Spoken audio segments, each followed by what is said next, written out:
কেমন আছেন সবাই? আশা করি ভালো আছেন, আমরাও ভালো আছি। তো হঠাৎ করে সায়ার বাবার মাথায় একটা বুদ্ধি আসলো। সায়ার বাবা যে রুমটাতে থাকে সেই রুমের জানলার পাশে খুব সুন্দর রোদ আসে। তো ওইখানে একটা গাছ বুনার যে টবগুলো থাকে, তো সেই টব এনে রাখছে। তারপর সেইখানে হেলামি করে সরিষা ছিটিয়ে রাখছে। অনেক দিন পর দেখলো সেই সরিষাগুলো এত সুন্দরভাবে হয়েছে, তো দেখে তো সবাই অবাক। তো সে মনে মনে ভাবতেছে এই সরিষাগুলো বড় হবে, সেইগুলোতে ফুল ধরবে। তো জানি না এতটুকু হবে কি না, তারপরেও আশাবাদী আমরা। তারপর রান্নাঘরে চলে আসছি, সার বাবা ঘুম থেকে উঠে ব্রাশ করতেছে, আমি এখানে সকালের নাস্তা বানাইতেছি ভাজা ভাত। আজকে ভাজা ভাত করতেছি শুকনো মরিচ আর পেঁয়াজ কুচি দিয়ে, সাথে দিব ডিম। আর বাবা চলে আসছে, বাবা পূজা করতেছে। সবাই যার যার কাজে ব্যস্ত। যার যে কাজ তাকে সেই কাজই করতে হবে। আমার কাজ রান্না বান্না করা, আমি রান্না বান্না করব। তো আমি রান্না বান্নাই করছি। আজকে রান্না করব ডাল, আর তার সাথে হচ্ছে মুরগির মাংস, আর তার সাথে হচ্ছে আর একটা আইটেম করব। তিনটা আইটেমের নিচে এখন কেন জানি না একদমই পেটটা ভরেই না। কষ্ট হলেও মনে হয় তিনটা আইটেম অন্তত পক্ষে করি। তারপর হচ্ছে লাউ শাক ভাজি করব। দুপুরের রান্নাবান্নার প্রিপারেশন শেষ করে আমি সকালেরটা শুরু করি। তো এখানে আমার ভাত ভাজি হয়ে গেছে, এর মধ্যে ডিমটা দিয়ে দিলাম। তারপর হচ্ছে একটা হটপটে রেখে দেব যাতে ঠান্ডা না হয়ে যায়।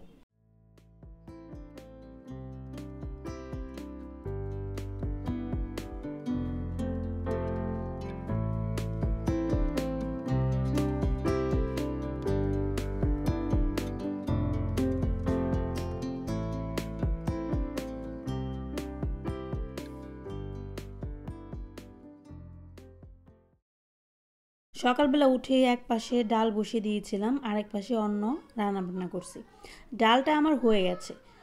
তো এরপর হচ্ছে ডালটাকে প্রথমে পেঁয়াজ দিয়ে সম্বার দিলাম। আজকে রসুনটা শেষ হয়ে গেছে, যার কারণে রসুন কুচি ব্যবহার করতে পারিনি।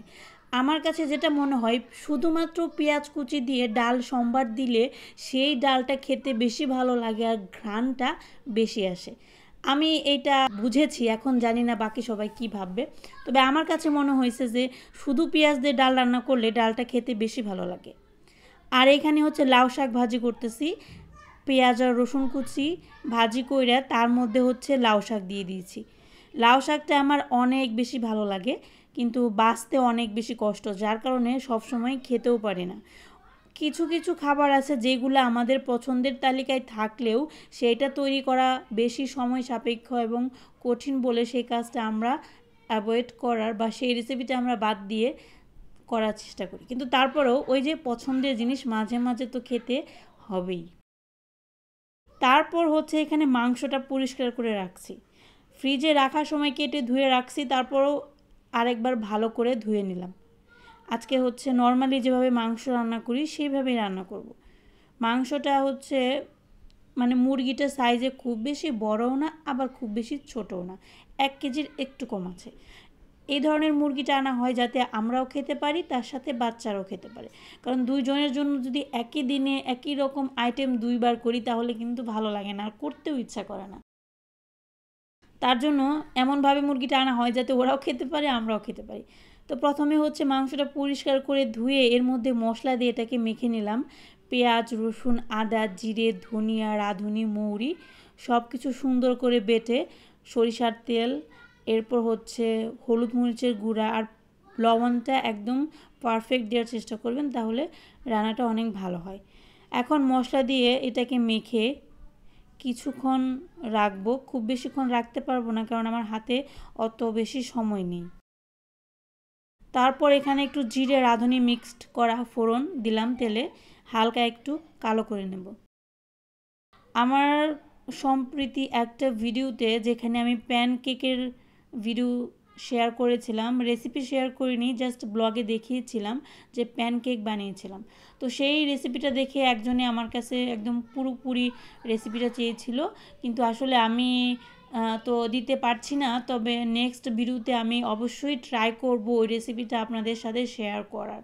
তো আমি তার জন্য দুঃখিত, কারণ আমি আসলে দেখা যায় আপনারা যখন যেটা চান তখন সেটা দিতে পারি না, কারণ আমার ব্লগগুলো অনেক সময় 2-1টা বেশি বানানো থাকে। তো সেই হিসাব করতে এমনও দিন যায় যেদিন আমি রেগুলার ব্লগ বানাতে পারি না, 2-1 দিন মাঝে মাঝে গ্যাপ হয় বিভিন্ন কারণে, বোঝেনি তো সংসারে তো বিভিন্ন ধরনের সমস্যা থাকে।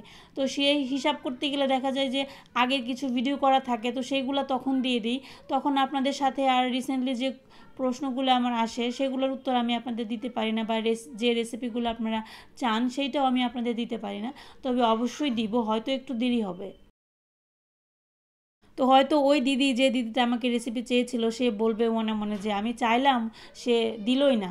এমনটা না, আসলে সেই রেসিপিটা অবশ্যই আপনাদের সাথে শেয়ার করব নেক্সট ব্লগে। আমি বলে দিলাম যে অবশ্যই সেই রেসিপিটা আপনার সাথে আমি শেয়ার করব।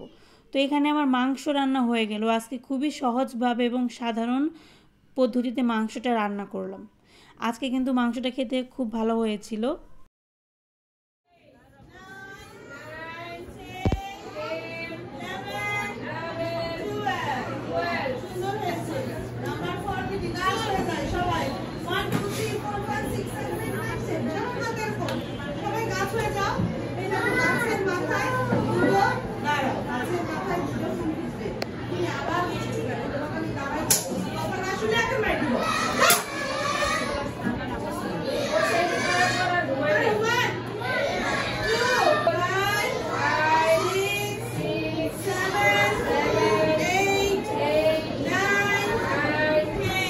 এটা কার জন্য কিনছো তুমি? হ্যাঁ, মুখে দিকে, ওটা মুখে দিকে সব ময়লা। ঠিক আছে, তুমি যাও তো দেখি তুমি তোমার বাসা চিনো কিনা, একা একা যাও তো, যাও হাঁটো দেখি ঈশান বাবু চিনে কিনা। ঈশান বাবু আজকে আমাকে বাসায় নিয়ে যাবে, ঈশান বাবুর বাসায়। দেখি ঈশান বাবু চিনে কিনে একা একা। আমি তোমার পিছনে পিছনে যাবো, তুমি যাবা, ঠিক আছে? যাও। যদি বা ঈশান বাবুর স্কুল অনেক, তাই না ঈশান বাবু? তোমার স্কুল অনেক কাছে।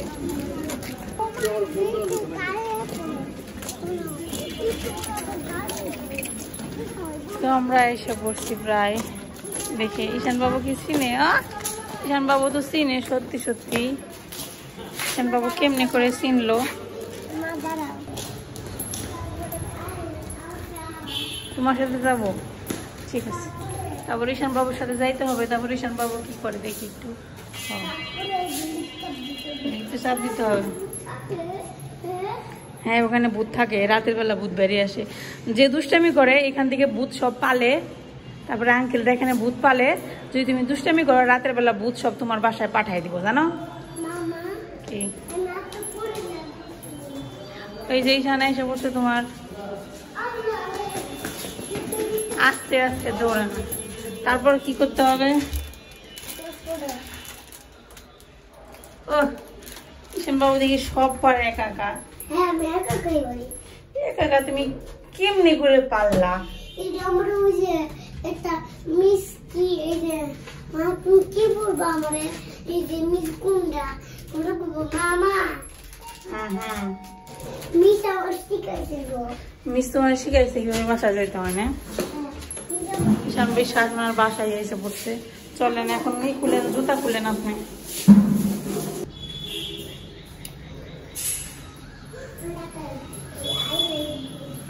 তুমি কি লুকিয়ে থাকবা?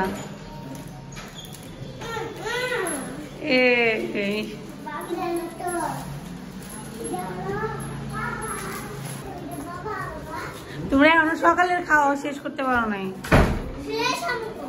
শেষ তো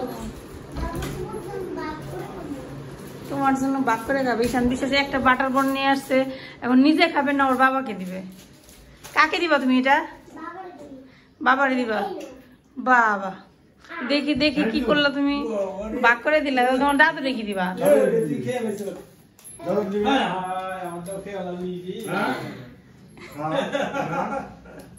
এখন ড্রেস খুলতে হবে, বসো।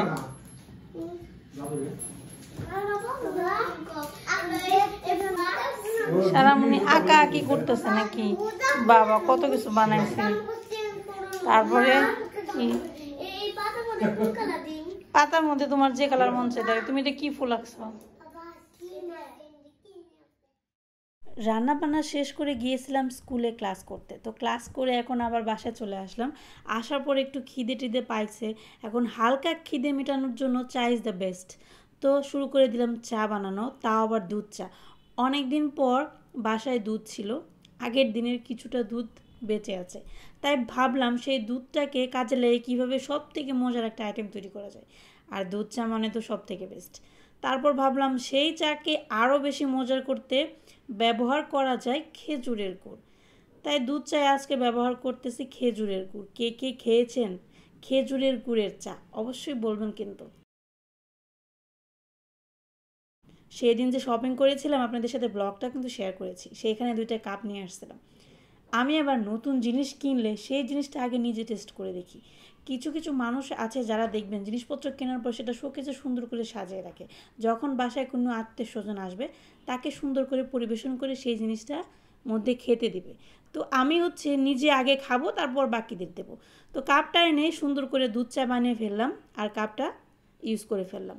আমার নতুন নতুন জিনিস ব্যবহার করতে খুবই ভালো লাগে। যদিও বা চা বেশি খায় না, তারপর যেটুকুই খায় ওইটুকুতেই ভালো লাগে। তো এখানে চা বানানো শেষ, গরম গরম খেজুরের গুড়ের দুধ চা, সাথে আছে বিস্কুট। আর দুধ চায়ের সাথে একটু কচকচে মচমচে বিস্কুট না হলে আবার জমে না। কথায় বলে না, বসতে দিলে শুতে চায়, মানে চা পেয়েছি সেটাই বড় ব্যাপার, তার সাথে আবার বিস্কিটও লাগবে। তো আজকের ভিডিওটা এই পর্যন্তই। সবাই কেমন লাগলো জানাবেন, আর সবাইকে অনেক অনেক ধন্যবাদ। ভালো থাকবেন সবাই।